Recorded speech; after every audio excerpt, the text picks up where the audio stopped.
कक्षा 12 नागरिक शास्त्र खंड अ का अध्याय 2 दो ध्रुवीयता का अंत। दो ध्रुवीयता का अर्थ है जब विश्व में दो देशों का प्रभुत्व रहता है तो उसे दो ध्रुवीय शासन कहते हैं।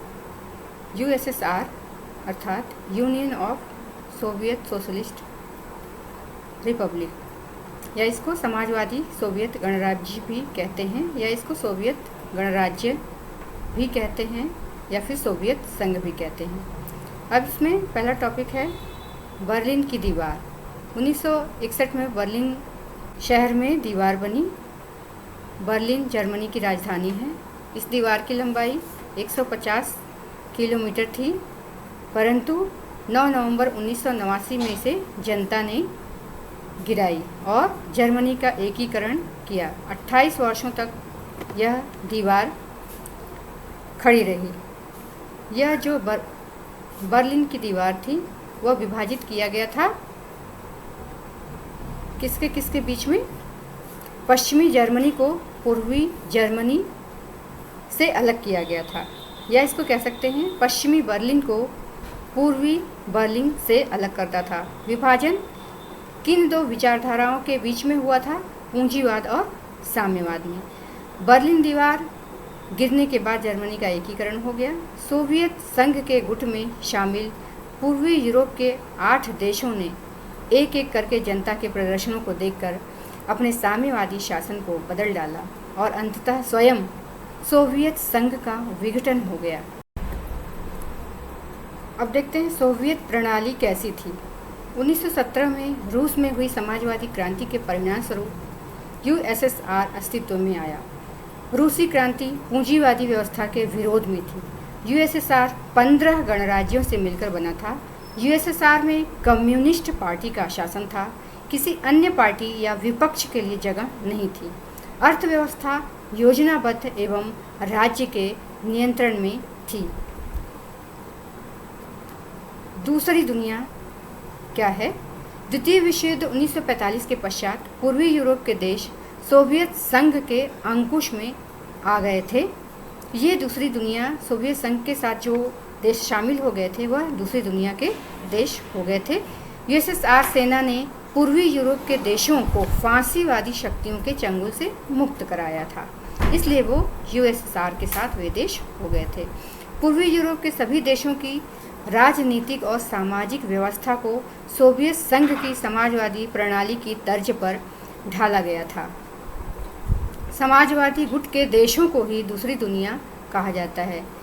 समाजवादी सोवियत गणराज्य की विशेषताएं क्या विशेषताएं थीं कि सोवियत संघ के पास विशाल ऊर्जा संसाधन था, जिसमें खनिज तेल, लोहा और इस्पात मशीनरी उत्पाद शामिल हैं।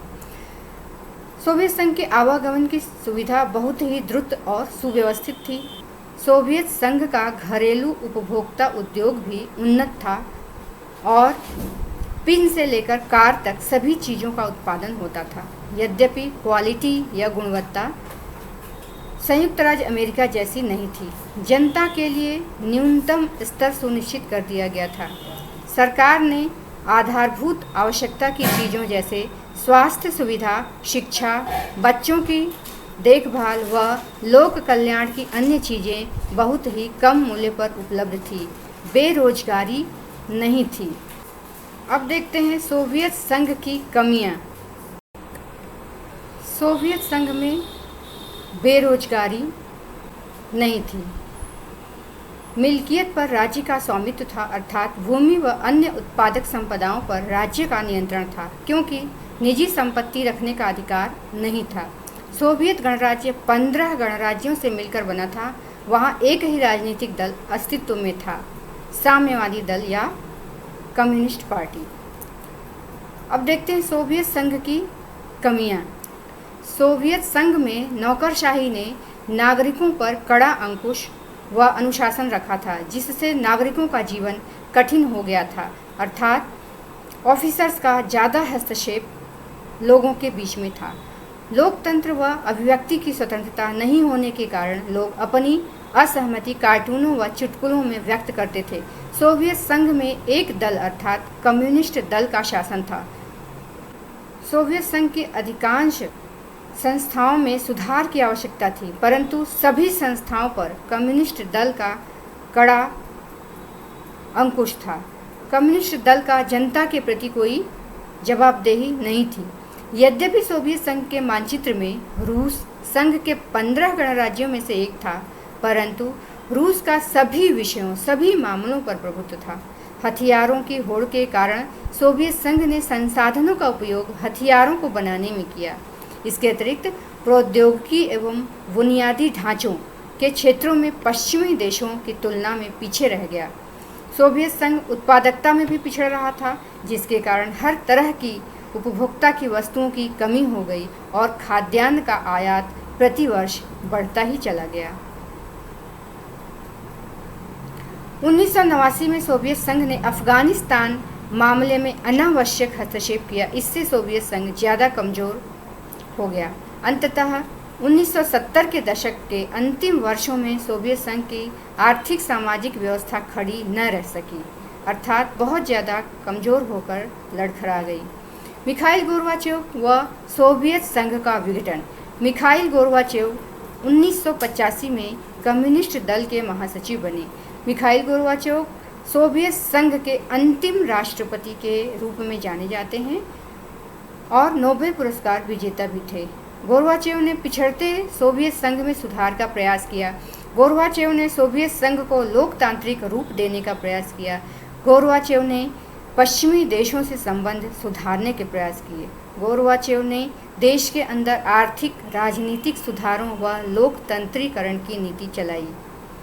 सोवियत संघ की जनता द्वारा सरकार का विरोध होने पर भी मिखाइल गोर्बाचेव ने न ही हस्तक्षेप किया और न ही नियंत्रण किया। गोर्बाचेव की सुधार नीतियों का विरोध कम्युनिस्ट पार्टी के नेताओं द्वारा भी किया गया। पूर्वी यूरोप की साम्यवादी सरकारें एक के बाद एक गिरती चली गईं।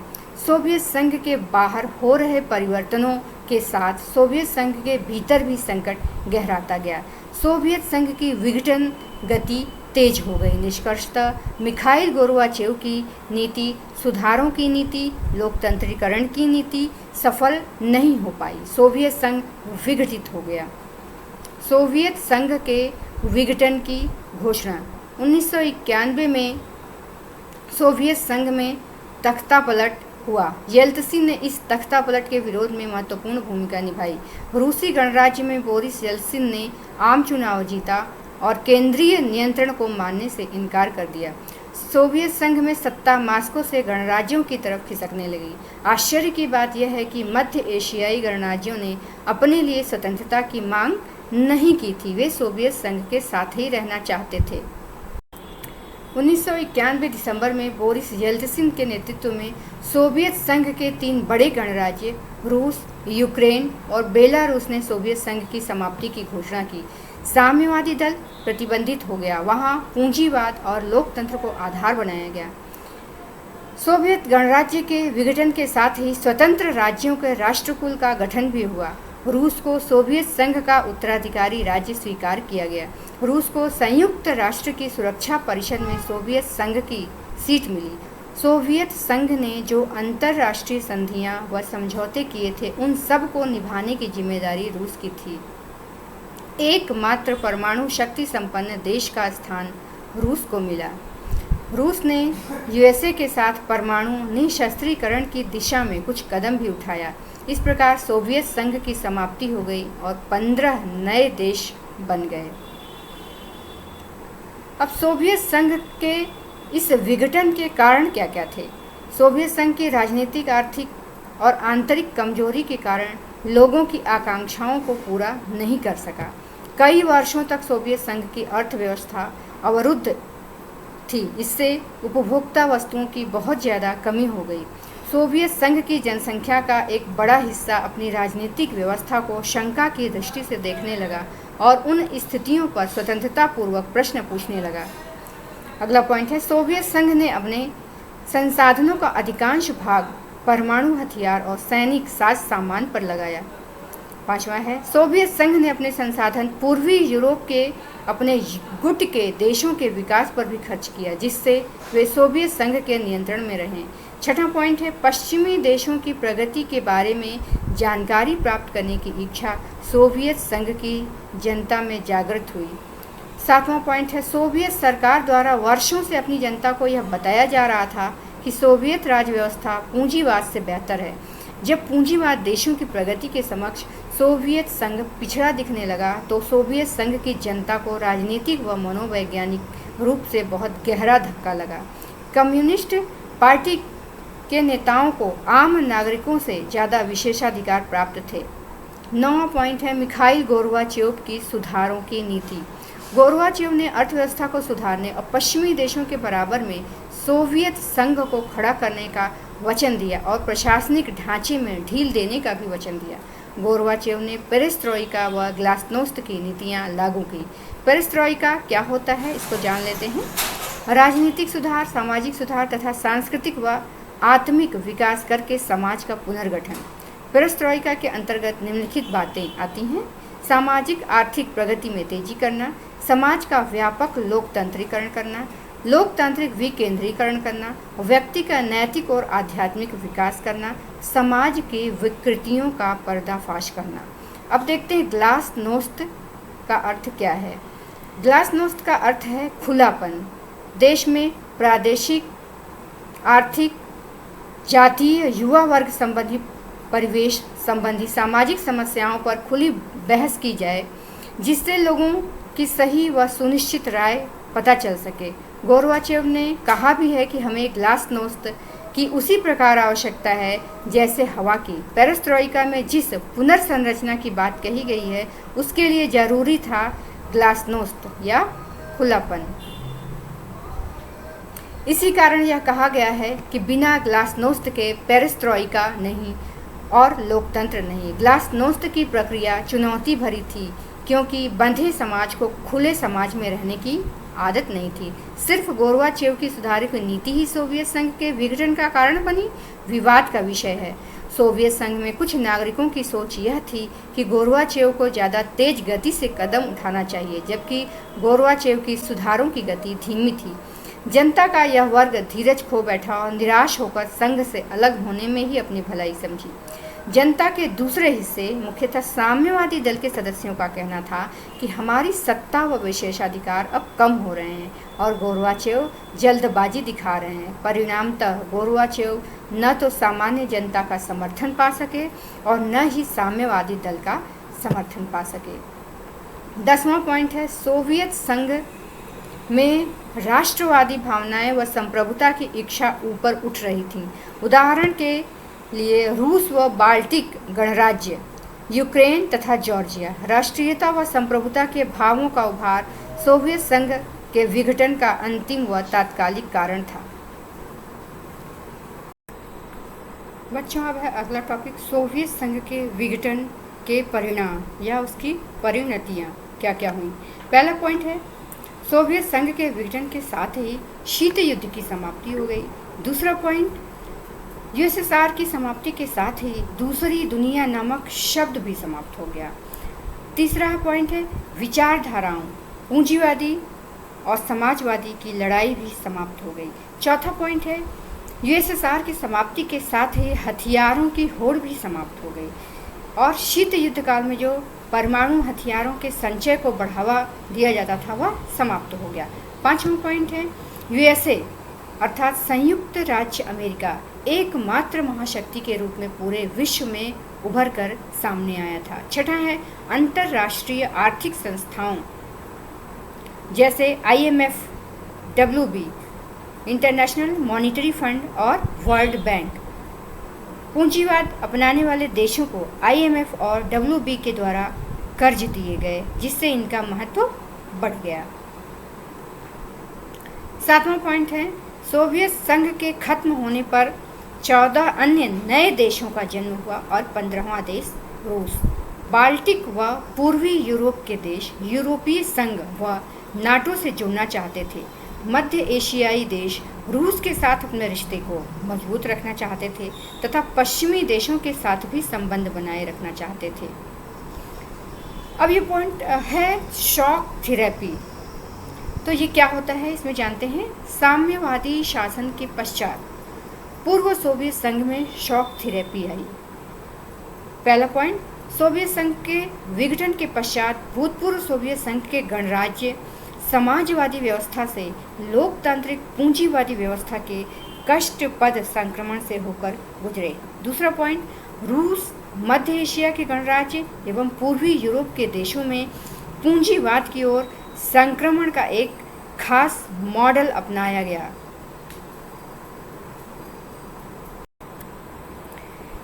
तीसरा पॉइंट है विश्व बैंक और अंतर्राष्ट्रीय मुद्रा कोष द्वारा निर्देशित इस मॉडल को शॉक थेरेपी या आघात पहुंचाकर उपचार करना कहा गया।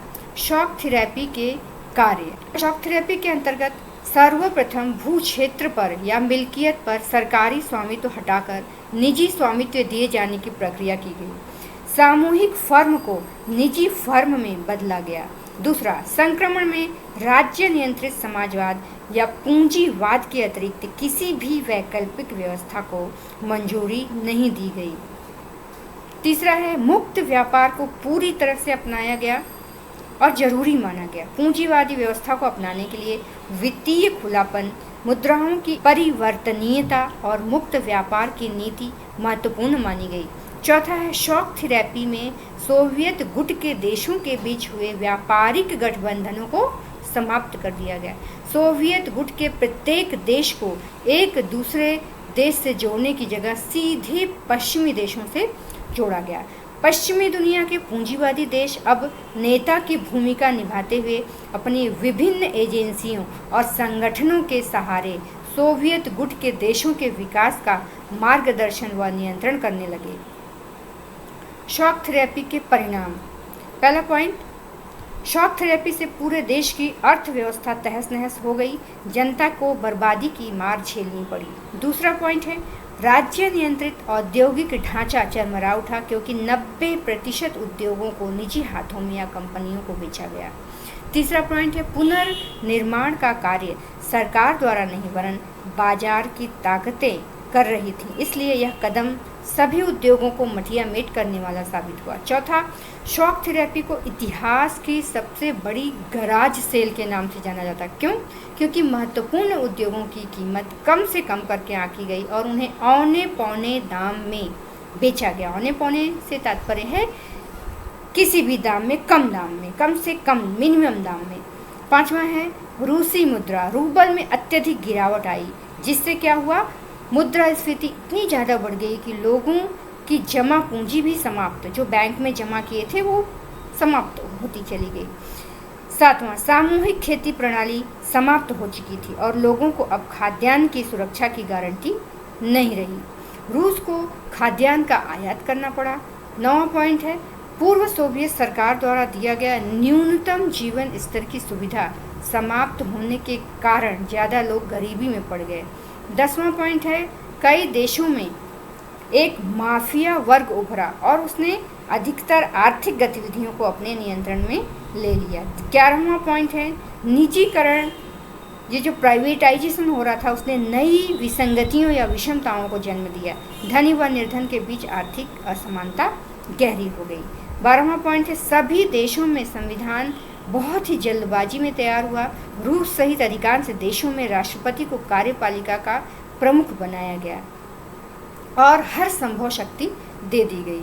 फलस्वरूप संसद कमजोर संस्था बनकर रह गई। उदाहरण के लिए तुर्कमेनिस्तान और उज्बेकिस्तान के राष्ट्रपति ने पहले 10 वर्षों के लिए अपने को इस पद पर स्थापित कर लिया, उसके बाद समय सीमा को बढ़ा के अगले 10 वर्षों के लिए कर लिया।